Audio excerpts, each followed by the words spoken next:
What's up guys, Nightwolf88 here, and throughout popular demand and request, um, I decided I'd show you guys some of the cars that I've drawn in the past. For those of you that don't know, I'm a huge car person, and so naturally, since I also have a love for drawing and just sketching things out in general, I combine those two. So a lot of people on social media, I was asking you guys if you wanted to check some of these things out through my YouTube channel, so here we are. Starting off, I've got a 2016 Dodge Challenger. Pretty nice vehicle. It's one of my top favorites in the modern day. I'm actually more of a classic American muscle type of person, but for modern day muscle, I'd say the Challenger is probably one of my favorites, just because they're built really nicely and they just look pretty cool. Next, I got a 1990 Bronco 2. Now, I've actually got a friend of mine who drives one of these, to and from school every day. So he hit me up on Facebook and asked me to draw one. So I sent it to him. He thought it was pretty nice. Yeah, so shout out to him. And I got the little Bronco horse, bucking up there. This is a Bronco 2, which means it was built on the Ford Ranger chassis. Kind of a smaller, a little downsize from the F-150 chassis. Ford logo.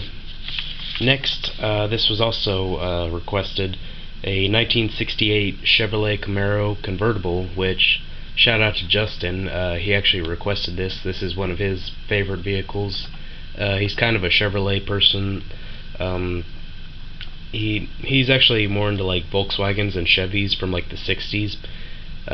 He's a weird guy. So yeah, I think these are pretty nice. Convertibles of the 60s had their own style, and I personally think this would have been really awesome to see driving on the road today. Next, this is actually pretty popular with a lot of my friends. It is a 2016 Lamborghini Aventador. I messed up on the H in Lamborghini. I was writing in pen, but on the car, I think came out pretty well. Now, before I go ahead, guys, how I draw these, I usually just sketch them out with pencil, and that'll take me about 3 or 4 hours if I do it right, and get every curve and form. And then I'll take another hour and a half just to outline it with pen.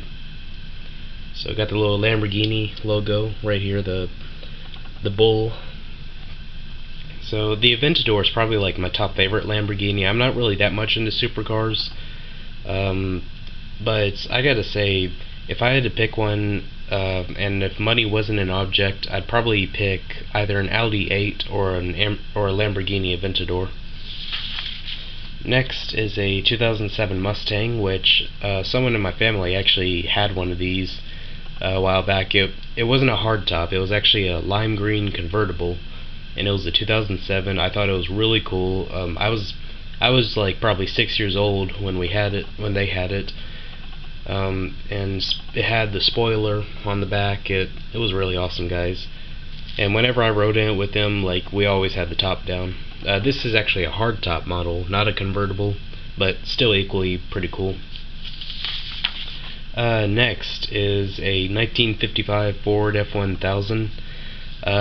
This truck actually has a special place in my heart because I had a friend of mine whose uncle had passed away, and he had one of these trucks, and it had white wall tires. It was red, and it had the spare tire on the little step side bay right around there, and it was a really nice truck. I rode in it a few times, and that thing was comfy.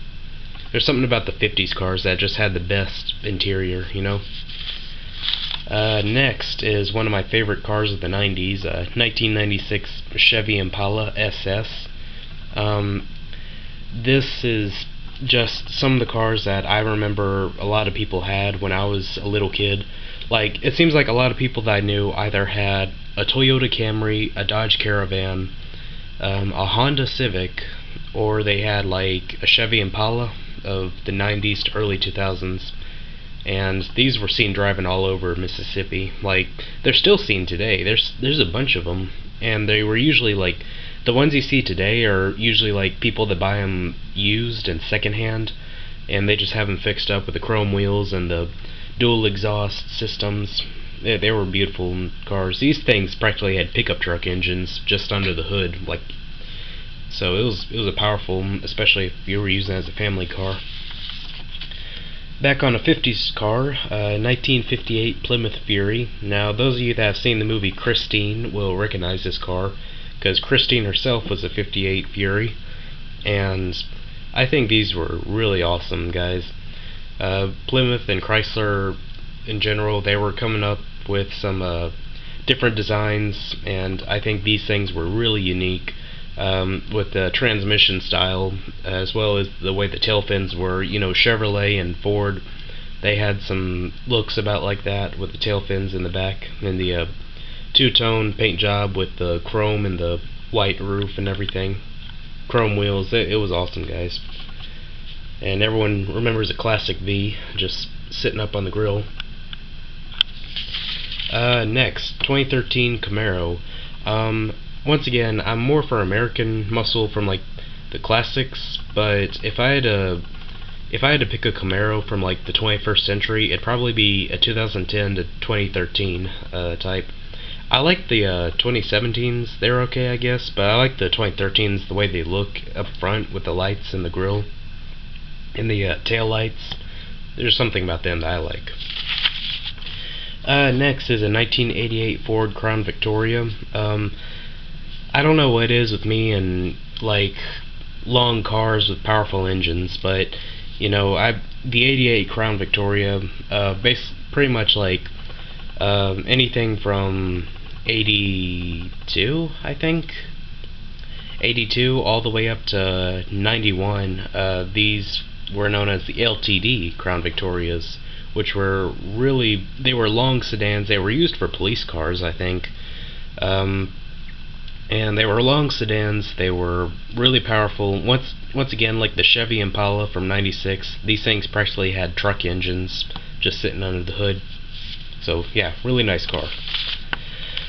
Next we have a 2016 Charger, which is one of my second favorite modern day vehicles. I like the 60s Chargers, but I think, you know, it was pretty unique that they gave a muscle car, you know, 4 doors like a family car instead of, you know, your traditional 2-door. And these have some really powerful engines, good transmissions. These things are built really tough, and they're fast too. Next is not really traditional drawing, but this was around the time that I ended up losing my pickup truck, guys. I had a 97 F-150. It was an extended cab. It was tan. I did a video on it about a year ago, like literally a year before I lost it. And this was I miss it all the time, guys. It was a really nice truck. My cousin actually owns it now. Maybe I'll have to like buy it back from her someday or something, because I had a lot of memories in that truck, and I thought it was really cool. This is a 1991 Jeep Grand Wagoneer, which, if you were around in the 80s and 90s, you probably remember these. These were basically the original luxury SUV. They were good for off-road, they were good family cars, they were powerful.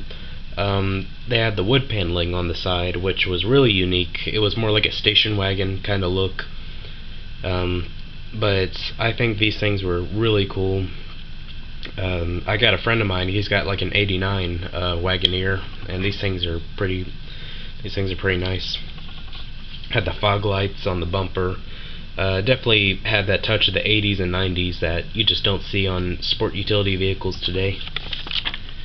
Next is a 2006 Pontiac Grand Prix, which I have an uncle who drives one of these. He has a silver Grand Prix, and he's put like barely any mileage on it, and he had it brand new. I think he only like drives it to and from church, and that's like the only use the car's gotten in years.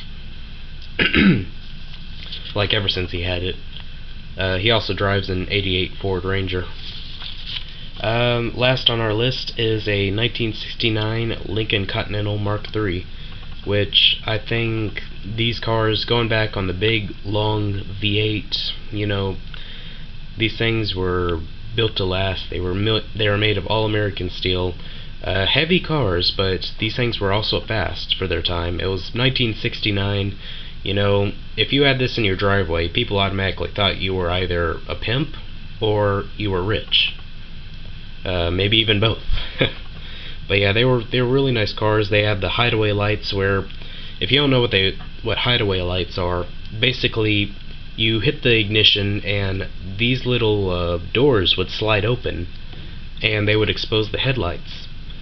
And if you had the lights turned off during the day, these things would slide down, they would close, much like the pop-up lights in the Miatas and Corvettes that used to be seen. I think those have gone out of style, but they were really popular back in the day. Got the wireframe spoke wheels and the vinyl half roof. Yeah, guys. So tell me what you guys think about these sketches and drawings. I make like maybe one or two about a week. I haven't really been doing it too much lately, but maybe I will at some point if you guys want me to.